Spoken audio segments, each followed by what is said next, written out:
How you could get an early warning for the next big quake. At 2:39 a.m. Thursday morning, millions of Bay Area residents from Sacramento to San Jose were shaken awake by the rolling tremble of a 4.4 magnitude earthquake. The 8-mile deep tremor struck along the Hayward Fault, 2 miles southeast of Berkeley.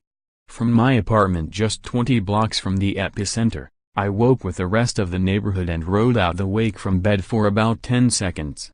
But 4 lucky people in the Bay Area got a head start, receiving warning notifications before the shaking even started.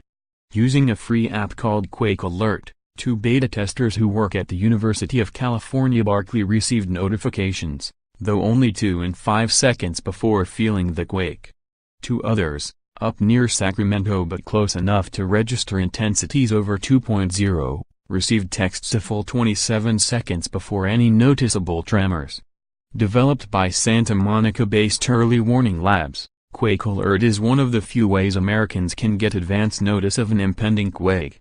While nations like Japan and Mexico already have early warning systems that send texts and siren blares out to citizens ahead of an impending quake, the U.S. is still stuck in beta mode. Which is obviously a problem. Several highly populated U.S. cities sit on top of dangerous seismic zones. The Hayward Fault Zone, which encompasses the areas of Berkeley, Oakland, Hayward, and Fremont, is ominously referred to as a tectonic time bomb by the U.S. Geological Survey. It produces a large earthquake about every 160 years, give or take about 80. The last time it unleashed a big one was 1868, when a 6.8 shaker split open 20 miles between San Leandro and Warm Springs, killing 30 people. In case you weren't doing the math, that was 150 years ago. So residents are ready for something like QuakeAlert, which is not to be confused with ShakeAlert, the early warning system pioneered by the USGS that powers Early Warning Labs app. ShakeAlert works by detecting an earthquake's up and down P wave, which travels faster than the destruction-causing S wave.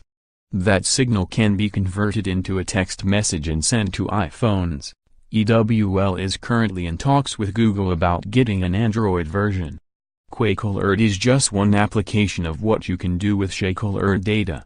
Until a month ago, if you wanted to get a beta version of QuakeAlert, you had to fill out a multi-page federal form demonstrating you understood the capabilities and limitations of the early warning system, then wait up to 3 months for the USGS to approve you. But now, Early Warning Labs is doing the vetting and necessary education themselves. The app still isn't available to the public. Its beta testers were hand-selected by the company, but at least now you can join the waiting list to be notified once it's released later this year. Alert information is trickling out in other forms, too. The signal can automatically halt trains or open fire station doors so fire trucks don't get stuck inside. Starting in 2016, ShakeAlert began doling out automated early warning to a handful of pilot participants in California, and more have followed. In the Bay Area, an alarm in the system triggers the slowdown of any running BART trains. Last August, PG&E installed an earthquake monitoring system and 4 elevators at its headquarters in downtown San Francisco. If a nearby quake reaches a certain threshold intensity, it will send the elevators to the nearest floor, opening the doors automatically to allow passengers to safely disembark before the shaking starts. Thursday an #X27:S earthquake was and #X27:T big enough to trigger any emergency maneuvers. Not that anyone was likely in the elevators at 2 a.m. The United States needs an earthquake warning system already. Mexico City's earthquake alert worked. The rest of the country wasn't so lucky. Wyatt and number 39:S so darn hard to build a fast quake warning system. The elevator system is just one of a handful of pilots the utility company is planning to deploy in the next few years.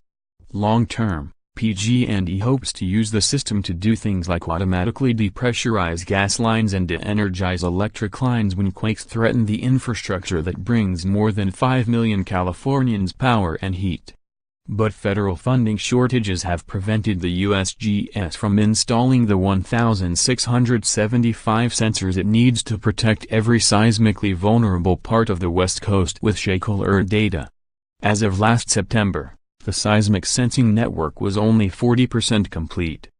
In places like the Bay Area and Los Angeles, though, the systems are fully functional. That's one reason the USGS has backed off of its QuakeAlert beta testing requirements. The other is that the app has a good track record of not popping up false positive push alerts. All of this means that way more people could have access to an early warning system as soon as 2018. Early Warning Labs is planning to start a slow rollout to the users on its waiting list as soon as early spring. Users will still have to go through some kind of education about how the system functions and what its limitations are, but there won't be any paperwork. No one can know when or where the next earthquake will hit, or if it will be the big one. But at least for folks living in LA and the Bay Area, where 7 faults threaten more than 20 million people, at least now they'll have a chance to get a head start. The rift under Berkeley and number 39:S arena has been called a tectonic time bomb. Here in number 39:S the university and number 39:S $321 million